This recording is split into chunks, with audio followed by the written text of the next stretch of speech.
way and play what's best for our team. What I like the most is we really do a lot of good things. We haven't played near our best basketball. We've missed free throws. We've turned it over. But we've gutted out some wins and some close games against good teams, and that's what it's going to take. We have a long way to go. We'll get better. But I commend the guys. I think we came back 3 times in the second half being down. We were down 48-43, so that was doing something. We do make our own mistakes. These guys are trying hard. We're going to keep teaching them. We're going to keep working, and we're going to get better. Questions for Coach. Coach, you build that double-figure lead early, just like you in St. Louis game, and give it back. Is it they get comfortable, just a lot of new guys, or they lose their concentration? What is that? It really is. I think the biggest thing in that, our first group is always locked in and ready to go, knowing what we're trying to do, and they do it with a good pace. They make it hard for other teams, and we have gotten leads, and I really think that gets those guys on the bench like, oh, this is going to be easy, and they're not going in. And we try to talk about anybody that comes off the bench. You have to come off with a defensive mindset, just really being nasty, being tough, and on the offensive end play with great pace. And they're not doing it. Other than Murph, those guys that are coming off the bench. And Q plays with great pace. He's just making some mistakes. But they're playing a little tentatively. Hey, when you got a coach yelling at you for making a mistake, sometimes that does it. I kind of challenge them a little bit to, hey, if you're getting yelled at, that doesn't mean I want you to play loose and free. Play the way we want to, but come in with a defensive mindset. So I think that has a lot to do with it.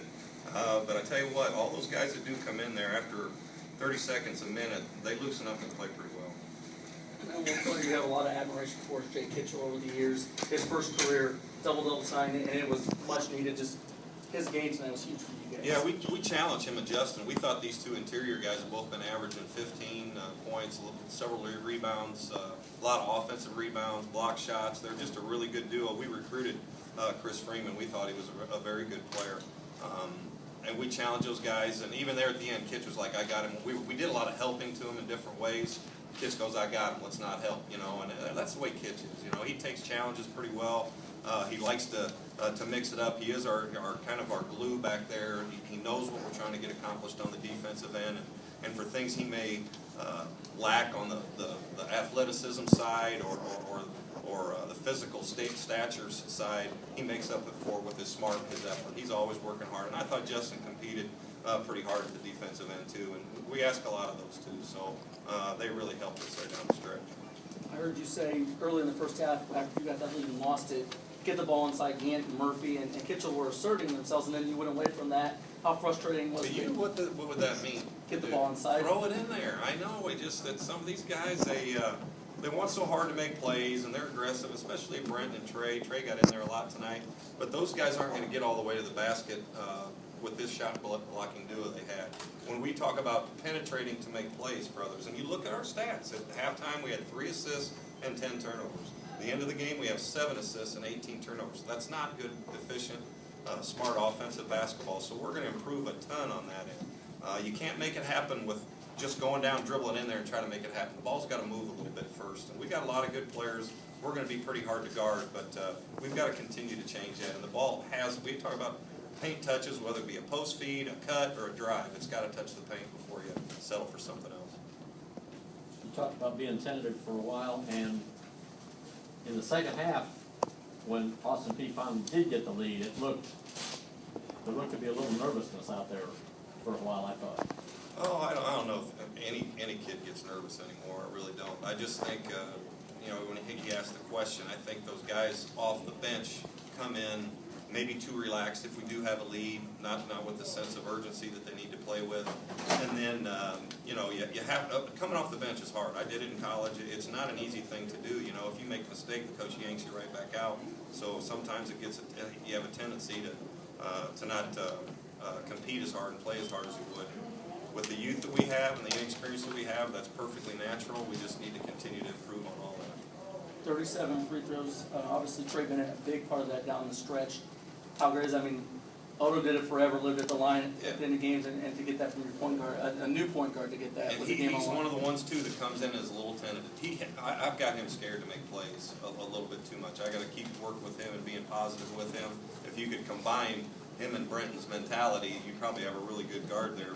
We need them both, and they're both very important. And I think we missed, Matt Wren said we missed 6 free throws in a row. It just seemed like we missed a million of them, but we made our last 11. So even though we did miss 11, we finished strong. Anything else for Coach? Real fast, obviously, I know you're big on getting into preseason tournaments and getting Indiana State's name out there. You haven't been to the Vegas tournament. How excited are you guys at the journey ahead for you guys this week? I'm real excited until I start watching Illinois on tape. You know, we want to play in great tournaments. We want to play in great venues for our fans as well as our players. We want to have fun trips and do those things. Obviously, it's a lot more fun if you win. I kind of like last year's experience going into this one a little bit. I think our schedule this year has been more suited for last year's team. Might have been off more than we can chew, but tell you what, we're 3-1. We're going to go down there and swing for the fences, and we'll be ready to play and play hard and put our best foot forward out there and lock in on Illinois here. A couple days to prepare, get down there and travel, and have a good Thanksgiving. You speak of Illinois, they entered their game tonight leading the nation at 100 points per game.